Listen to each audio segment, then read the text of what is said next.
Bismillahirrahmanirrahim. Assalamualaikum warahmatullahi wabarakatuh. Alhamdulillahirabbil alamin wassalatu wassalamu ala sayyidina Muhammadin wa ala alihi wa ashabihi ajma'in, nama ba'du. Sahabat-sahabat sekalian, kita melanjutkan kajian kita tentang kitab Ihya Ulumuddin. Pada kesempatan kali ini kita akan mengkaji tentang bab yang keempat, fi sababi iqbalil khalqi ala ilmil khalaf wa tafsili afatil munadarah wal jidal wa surutu ibahatiha.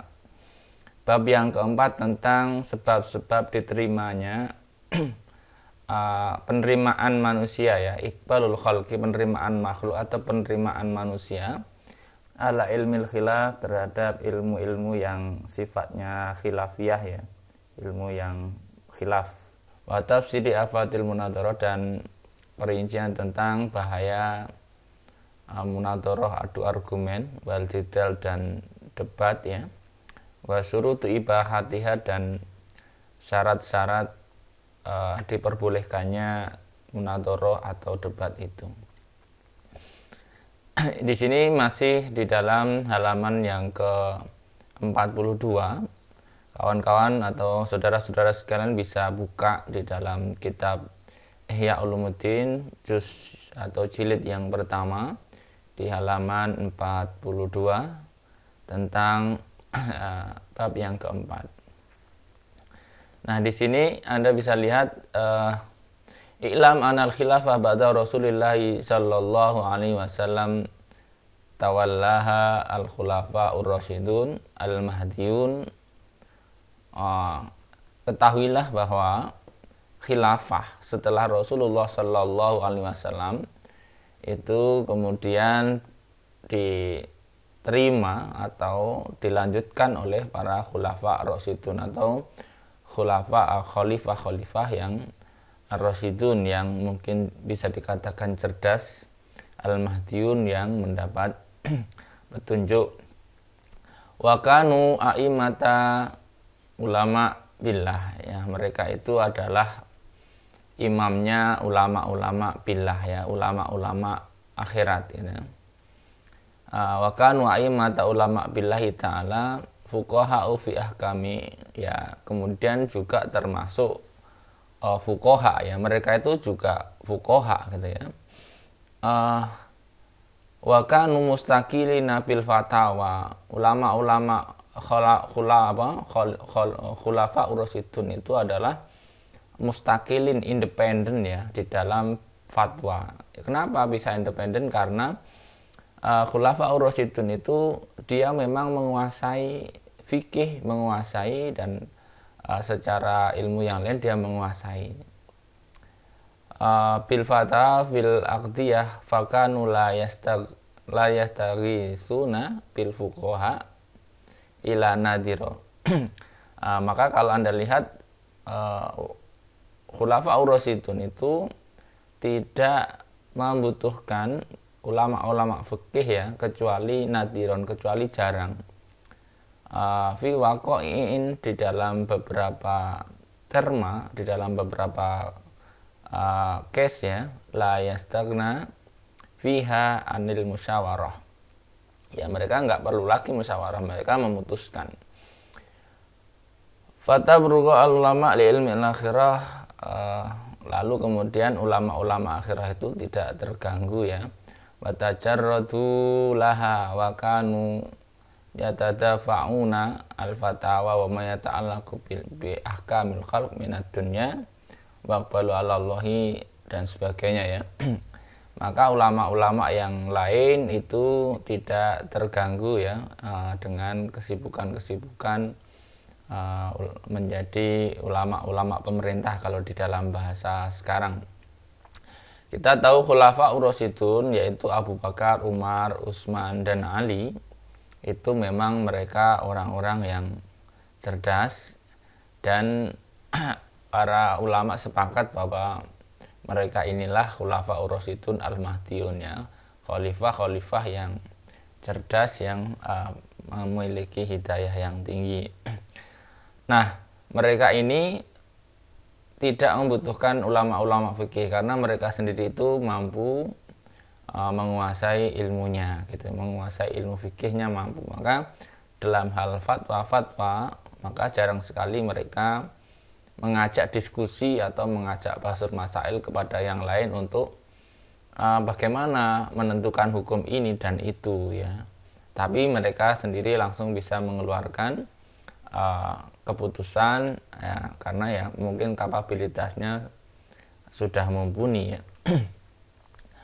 Falamma afadat al-khilafah ba'dahum, maka setelah kekhalifahan setelah mereka, setelah 4 ini, akhirnya kekhilafan itu jatuh kepada siapa? Ila aqwamin tawallau bi ghairi istihaqin wala istiqlal ya. Maka kemudian khalifah itu berganti kepada orang-orang yang tidak punya kemampuan di bidang kemampuan ilmu fatwa ya, bi ghairi istihaqin wala istiqlalin bi ilmil fatawa wal ahkam. Akhirnya setelah Ali, kasarannya begitu ya, setelah Khalifah Ali maka khalifah selanjutnya itu bukan orang-orang yang mampu menguasai bidang keilmuan ilmu fatwa, atau di dalam bahasa kitanya mungkin kita pahami bukan orang-orang ahli syariah gitu ya. Nanti Anda bisa gambarkan ya. Ya mungkin kayak sekarang zaman kita ya, nanti ada orang-orang yang memimpin itu memang bukan ahli agama. Ya memang dari dulu juga begitu. Jarang sekali mungkin orang yang mempunyai ilmu lalu kemudian menjadi pemimpin juga. Ittaru ila isti'anati bil fuqaha wa ila istihabihim fi jami'i ahwalihim. Lalu karena dia nggak mampu, ya namanya orang kalau nggak mampu ya tentu akan membutuhkan pertolongan kepada fuqaha. Fuqaha itu orang-orang ahli fikih ya, orang-orang ahli fatwa, orang-orang ahli fikih. Wa ila istishabihim, dan membutuhkan kepada membarengi ya, maka selalu harus berbarengan gitu ya, membutuh pendamping ya, butuh pendamping ya. Maka khalifah setelah khulafaur rasyidun itu membutuhkan pendamping dari orang-orang ahli fikih fi jami' hawalim, di segala kondisinya.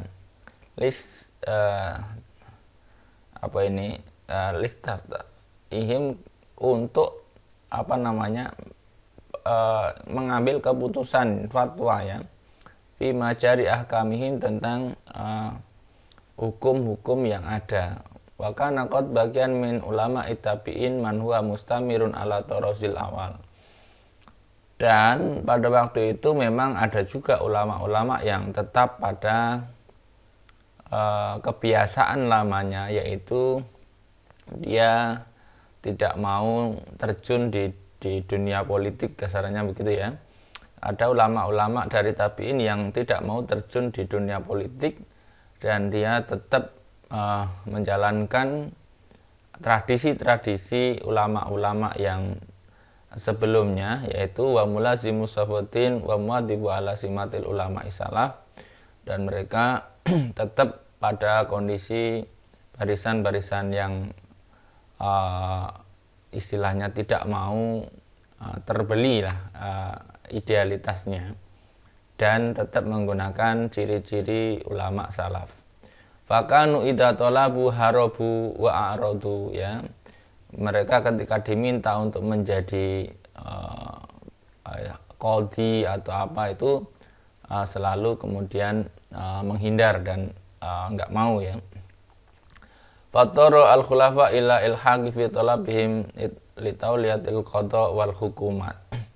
Lalu karena khalifah itu butuh mereka, lalu mereka dipaksa untuk menjadi pemimpin fatwa ya. Kalau mungkin sekarang ya ditetapkan dengan SK. Jadi ada mungkin di saat ini juga ada ulama-ulama yang tidak mau terlibat di organisasi kepemerintahan misalkan gitu ya, meskipun dia mempunyai kapabel untuk itu. Dia nggak mau itulah gitu. Saya biar mendidik orang saja. Tapi kemudian pemerintahnya di sini kemudian menetapkan mereka sebagai qudot atau orang-orang yang bisa memberikan keputusan hukum.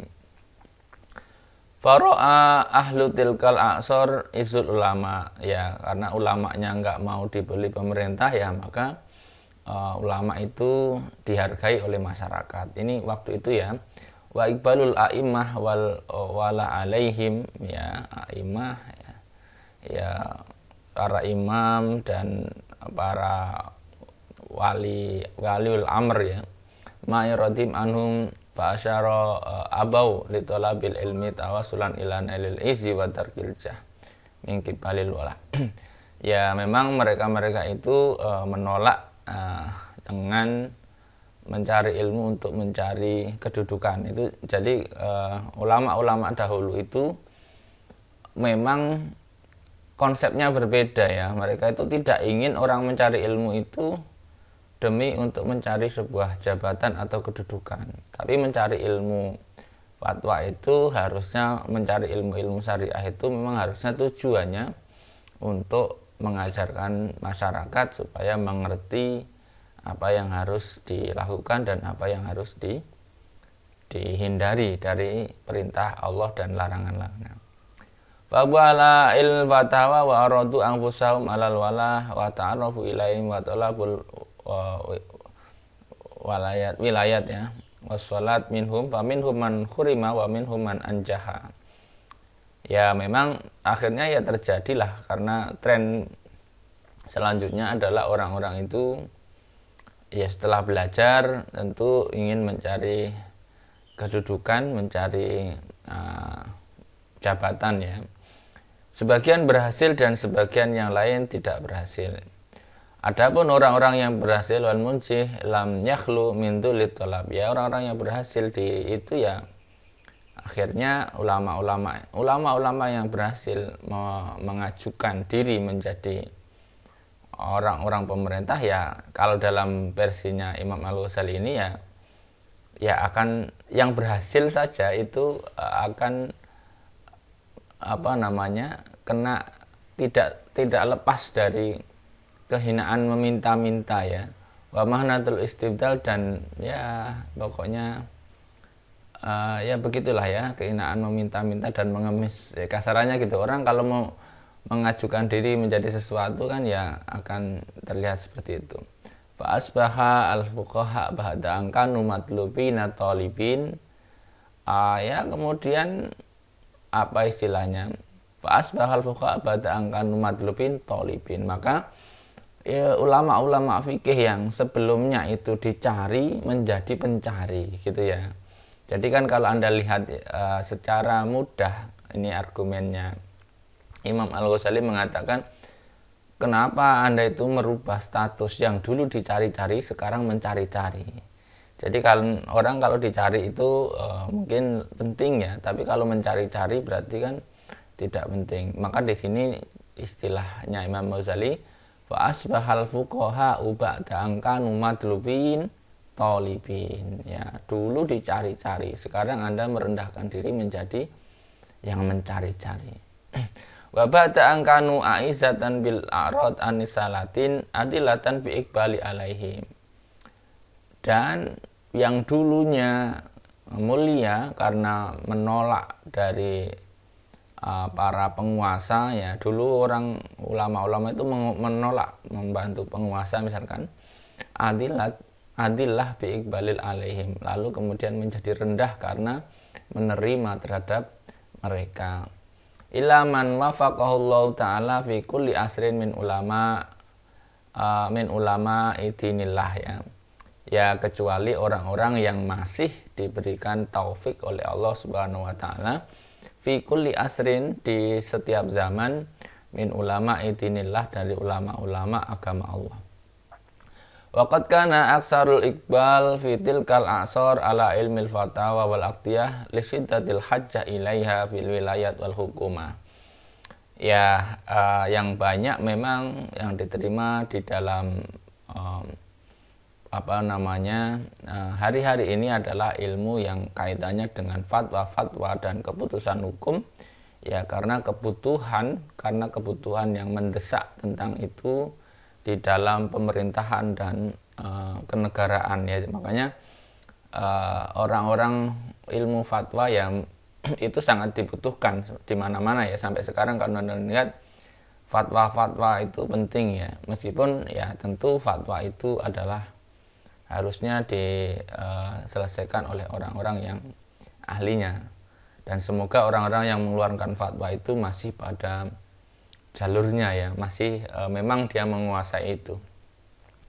Summa dhahara ba'dahu minasuduri minasudur, ya kemudian tampaklah, ya, wal umaro mayyasma maqalatin nas fi qawaidil aqaid. Ada juga mungkin ada orang-orang yang mendengarkan lalu, ya istilahnya gini, lalu muncullah model baru yang orang itu senang kepada ilmu-ilmu yang berkaitan dengan akidah atau dengan akidah filsafat mungkin, ya. Ini zamannya Imam Ghazali, ya. Wa malat nafsahu ila sima'il hujaj, lalu kemudian hatinya itu condong kepada adu argumen, ya. Fiha fa'alimat raghbatuhu ila munadharah wal mujadalah fil kalam. Orang kalau senang kepada sifat-sifat adu argumen, maka nanti akan senang kepada perdebatan dan adu argumen, ya, di dalam ucapannya. Bagabanas ala ilmil kalam, lalu kemudian ya manusia akan digiring ke sana ila wa aktsaru fiha atas sonif, lalu kemudian buku-buku cetakan-cetakan itu diperbanyak, waratabu fihi turukul mujadalah, dan dibuatlah aturan-aturan perdebatan, ya. Wastaraju fununu munaqadat wal maqalat wazamu ana waraduhum atub ala dinillah. Lalu kemudian membawanya perdebatan alat-alat itu alat sebagai perjuangan untuk istilahnya, ya, mendukung kepada agamanya Allah, ya, untuk kepentingan menjaga agamanya Allah. Wanidul ala sunnah dan sebagainya, ya. Wa qama'a al-mutadi'ah kama za'ama min qablihim ana gharaduhum bil istiqlal bil fatawa atin wa taqalat ahadul muslimin isfaqon ala khalqillah wa nasihah lahum. Ya, tetap nanti orang-orang yang ahli membuat bid'ah, ya, dalam kasarannya pokoknya orang-orang yang tujuannya itu memang ya begitulah, ya. Lalu kemudian dia mau sama alasannya juga ini demi kepentingan agama. Jadi banyak orang mungkin mengaku-ngaku demi kepentingan agama, tetapi ternyata ya demi kepentingan yang lain, gitu. Suma dhahara ba'da dzalika minas sudur man lam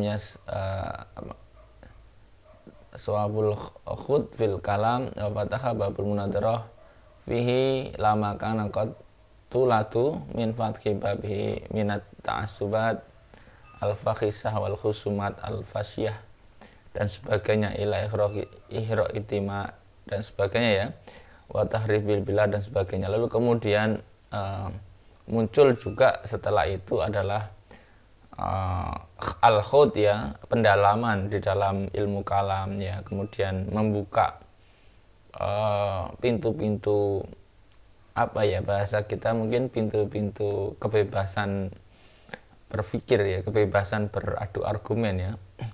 Lalu kemudian itu bisa menimbulkan fanatisme yang bahaya, ya.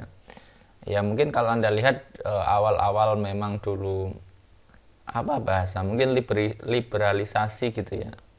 Ya akhirnya orang itu ngomong sekarepnya, gitu, ya. Dan kemudian terjadilah kulminasi atau ta'assub atau kefanatisan terhadap masing-masing golongan. Dan kefanatisan ini kalau Anda lihat sejarah mungkin sempat menjadi sarana atau sebab terjadinya pertengkaran dan peperangan ya. Kalau Anda debat itu kalau nggak punya iman, setelah debat itu biasanya berantem, biasanya begitu. Dan dulu juga terjadi ya perdebatan-perdebatan yang sifatnya ini mengakibatkan peperangan. Wa malat nafsa ila munadhara fil fiqhi wa bainul ula min madzhab Syafi'i wa Abi Hanifah, termasuk ini juga ada perdebatan-perdebatan dulu juga terjadi ya, perdebatan-perdebatan tentang mana yang lebih utama, wa bainul aula min madzhab Syafi'i wa Abi Hanifah, mana yang lebih utama, ini madzhabnya Imam Syafi'i atau madzhabnya Imam Abu Hanifah gitu ya. Karena ya setiap itu kan mungkin kalau Anda lihat mungkin dulu awal-awal orang masih sebelum sekarang ya, kalau orang sekarang mungkin orang sudah welcome lah, Anda silahkan pakai madzhab yang mana, silahkan, saya pakai yang ini misalnya gitu ya. Tapi dulu itu pernah terjadi berbeda madzhab itu bisa bertengkar ya. Bertengkarnya itu bukan hanya kecil tapi bisa sampai terjadi peperangan ya. Maka kalau ada orang sekarang masih membeda-bedakan mana yang lebih utama, madzhab ini atau madzhab itu, ya berarti dia itu memang masih jadul ya, zamannya masih zaman yang dahulu yang masih mana yang lebih utama. Intinya sebenarnya mereka itu nggak ngerti ya, padahal tinggal pakai saja. Anda mau bermadzhab apa ya ikuti saja, Anda Syafi'i atau Anda Hanafi atau Hambali atau Maliki kan itu jelas. Jadi jangan Anda mengaku Syafi'i tetapi perilakunya madzhab Hambali misalkan, atau karena Anda punya madzhab Hambali ingin mengajak orang lain sementara orang yang Anda ajak itu Syafi'i lalu Anda salah-salahkan, ya nggak bisa seperti itu. Kemudian alal khusus fatarakan nas al kalam fununil ilmu, lalu kemudian orang itu dari ilmu kalam berubah menjadi ke ilmu madzhab lagi. Jadi dulu itu ada perubahan tren ya. Kalau Anda lihat di dalam dinasti-dinasti yang sebelumnya itu ada perubahan tren. Pertama, tren yang digandrungi adalah ilmu fikih misalkan, itu tentang syariat. Lalu berubah menjadi ilmu filsafat. Lalu kemudian kembali lagi ke ilmu madhab misalkan begitu ya, dan sebagainya. Dan itu memang tren-tren pada masanya ya. Wa tasalu fil khilaf ma'a Malik wa Sufyan wa Ahmad dan sebagainya. Ya mungkin itu kemudian menjadikan orang-orang istilahnya tidak memikirkan pemerintahan gitu ya. Wa za'amu ana gharatum istimbat daqaiq syar' wa taqriru ila lil madhab wa tamhitu usulil fatawa aksaru fiha atasanni ya. Namanya ketika ada tren maka semua akan diproduksi. Jadi gini ya, kalau Anda lihat dari dulu pun sama trennya. Jadi ketika ada trennya, tren fikih, maka yang berkembang adalah buku-buku fikih. Ketika trennya filsafat, yang berkembang adalah buku-buku filsafat. Nah, entah kalau di zaman kita sekarang ini yang tren apa, tapi nggak ada buku-buku yang berkembang jadinya. Nah, waratau fiha anwa'ul mujadilat wa tasnifat ya. Lalu kemudian muncul ilmu-ilmu tentang teori perdebatan ya, atau apa bahasanya, ilmu-ilmu yang berkaitan dengan mantik biasanya ya. Nah, nanti muncullah mungkin itu ya. Wahum mustamiruna alaihi ilal an. Ya, itu maksudnya, dan itu terus berjalan sampai sekarang. Menurut Imam Al-Ghazali sampai sekarang itu yang dimaksud adalah sampai Imam Ghazali menulis kitab ini ya. Walasna nadri, dan saya tidak tahu maladhi yahdus yahdillah fima ba'dana, dan saya tidak tahu apa yang nanti akan terjadi yang ditentukan oleh Allah setelah zaman saya, minal a'sar ya. Fahadha wal ba'is, dan inilah mendorong alal khilafiyat wal munadarat la ghair walau malat nufusu arbabid dunya ilal khilaf ma'a imamin akhar minal a'imah au ila ilmin akhar minal ulum lama lu aidon ma'hum walam yani apa nih ala ta'li bi anna mastaghalu bihi huwa ilmuddin wa ala madlab lahum siwa takrib ila rabbil alamin. Ya memang semoga ya mereka menggandrungi itu memang tujuannya memang untuk ini ya, untuk apa istilahnya, memang benar-benar untuk takarrub kepada Allah ya. Makanya apapun tren ilmu yang berkembang itu semoga dijadikan sebagai sarana untuk takarrub ilallah. Kalau mungkin tren sekarang adalah bisnis syariah misalkan ya, semoga itu bagian dari tren untuk menjadi takarrub kepada Allah dalam sesuai dengan apa namanya, sesuai dengan kondisi keadaan zaman. Nah, itu dari bagian bab yang ini kita bisa simpulkan bahwa memang perbedaan zaman itu akan menghasilkan perbedaan tren ilmu-ilmu yang digandrungi, termasuk mungkin tahun-tahun yang sudah milenial seperti ini ya, di tahun 2022 misalnya, ini tentu akan berbeda jauh dengan di tahun 2000 dan berbeda jauh juga dengan di tahun 1980 ya. Jadi budayanya sudah berbeda, tren yang digandrungi berbeda, dan keinginan orang-orang itu berbeda. Orang dahulu mungkin untuk menjadi contoh lah ya, orang dahulu untuk menjadi orang yang bisa berfatwa itu misalnya di tahun orang-orang yang belajar di tahun 1980 itu mereka rata-rata harus membaca kitab yang seperti ini ya, harus membaca kitab dan membacanya itu kepada gurunya misalkan gitu ya.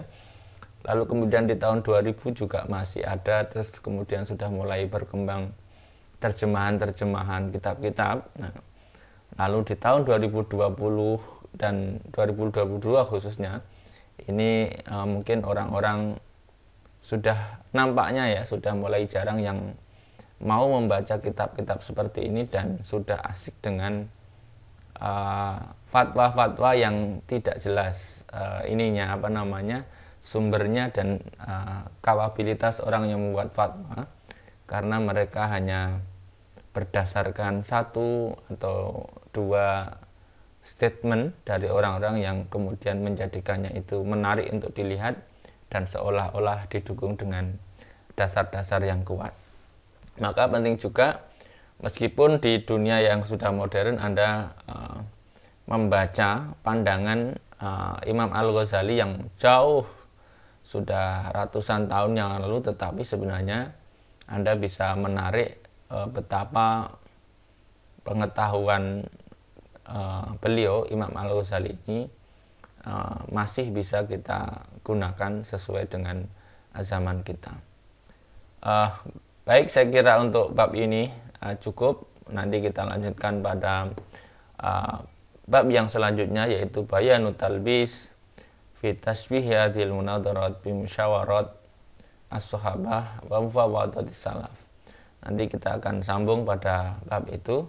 Kurang lebihnya mohon maaf. Semoga apa yang Anda dengar, Anda simak pada kesempatan kali ini menjadikan Anda juga tertarik, Anda juga semangat untuk mengkaji lebih dalam ilmu-ilmu agama dengan tujuan taqarrub ilallah, taqarrub ilallah ta'ala. Terima kasih. Walafu minkum wallahul muwaffiq ila aqwamit thoriq. Wassalamualaikum warahmatullahi wabarakatuh.